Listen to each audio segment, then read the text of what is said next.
এয়া কি চিনি পাইছেনে? এয়া হৈছে কচু।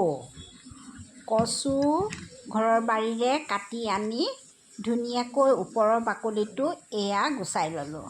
এয়া দেখিছেনে? গুচাই লৈ আলু গুটি, ৰঙালাও আৰু কঁঠাল গুটি আৰু এয়া হৈছে মগুমাহ। এয়া আজি ৰান্ধিবৰ কাৰণে মই যোগাৰ কৰি লৈছোঁ।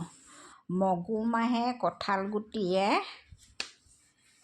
আৰু কচুৱে খাই বহুত ভাল লাগে, বা কচু, আলু আৰু কচু, কঁঠাল গুটি আৰু মগুমাহে থুপথুপীয়াকৈ বনায়ো খাই ভাল পায়। এইপিনে কণী লৈছোঁ, আলু লৈছোঁ, এয়া কণী ফ্ৰাই কৰি লৈছোঁ, কণী তৰকাৰী বনাম। এয়া দেখিছে নহয়, মই কণী ফ্ৰাই কৰি লৈছোঁ। কণীখিনি ফ্ৰাই কৰি ল'লে ভাগি ছিগি নাযায়, তেতিয়া তৰকাৰী বনাবলৈ ভাল। মই তৰকাৰী সম্পূৰ্ণ তৰকাৰীকৈ নবনাওঁ বাৰু, অলপ থুপথুপীয়াকৈ বনাম। দেখিছে এয়া। আৰু মই সাধাৰণতে লোহাৰৰ কেৰাহীত ৰান্ধোঁ। লোহাৰৰ কেৰাহীত ৰান্ধিলে মানে পটককৈ বস্তুটো জ্বলি নাযায়।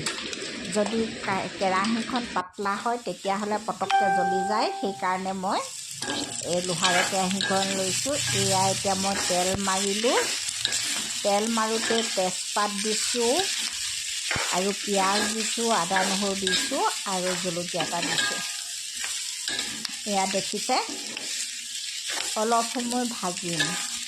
যেতিয়ালৈকে ৰঙচুৱা নপৰে তেতিয়ালৈকে ধুনীয়াকৈ ভাজিম। আৰু তেতিয়ালৈকে ধুনীয়াকৈ যেতিয়া হৈ যাব তেতিয়া তাতে মছলা দি দিছোঁ। মছলা হৈছে জিৰা, জলকীয়া, ধনিয়া আৰু গৰম মছলা। গৰম মছলাও যিহেতু কণী আৰু আলু সিজুৱাই থোৱা আছে, এনেই অকণমান ইফাল সিফালহে কৰিম, সেইকাৰণে চব একেলগে দি দিছোঁ। আপোনালোকে যি যি মছলা খায় সেই মছলা নিজৰ পচন্দমতে দিব পাৰিব আৰু কিমান খায়।